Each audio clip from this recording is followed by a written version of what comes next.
ఆపము లేదా sweet bun అంటారండి దీన్ని. ఇది టిఫిన్స్లోకి బాగుంటుంది. పిల్లలు స్కూల్ నుంచి వచ్చిన తర్వాత తినడానికి స్నాక్ లాగా కూడా బాగుంటుందండి.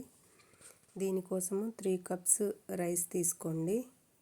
రైస్ని బాగా వాష్ చేసి అందులో కొంచెం ఒక హాఫ్ స్పూన్ అలా మెంతులు వేయండి. మెంతులు రైసు బాగా నాననివ్వండి మధ్యాహ్నం నుంచి ఈవినింగ్ వరకు 4 to 5 hours.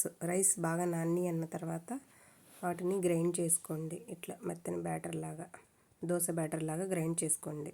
3 కప్స్ రైస్కి 1 కప్పు బెల్లం తురుము వేసుకోండి. బెల్లం తురుము వేసి ఓవర్ నైట్ అట్లా క్యాప్ పెట్టి ఉంచేసేయండి. మార్నింగ్ లేచిన తర్వాత దీంట్లోకి సరిపడా సాల్ట్, కొంచెం వంట సోడా, అవి ప్లఫీగా మెత్తగా రావడం కోసం అనేసి వంట సోడా వేయండి.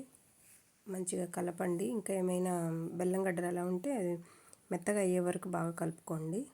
బెల్లంలోంచి చాలా వరకు వాటర్ వస్తాయండి. అవి సరిపోలేదు అని అనిపిస్తే, బాగా కలిపిన తర్వాత అవి సరిపోలేదు అనిపిస్తే కొంచెం వాటర్ వేసుకోండి. సరిపోతే ఓకే, సరిపోతే ఇంకా కొంచెం వాటర్ వేసుకోండి. ఈ విధంగా వాటర్ వేసుకొని దోశల బ్యాటర్ లాగా తయారు చేసుకోండి. ఒక ప్యాను లేదా బాండి, రెండిట్లో దేంట్లో అయినా వేసుకోవచ్చండి. కొంచెం ఈ విధంగా ఆయిల్ వేసి 1 గరిటె లేదా 1.5 గరిటె అట్లా దోశ బ్యాటర్ని వేయండి. వేసి అటు ఇటు జరపకండి, జస్ట్ అలా వేసి వదిలేసి లిడ్ పెట్టేసేయండి. సిమ్లో ఉంచండి. హైలో పెడితే మాడిపోతుంది. సిమ్లో పెట్టి ఒక 2 to 3 minutes కుక్ అయిన తర్వాత ఇది ఈ విధంగా వస్తుంది.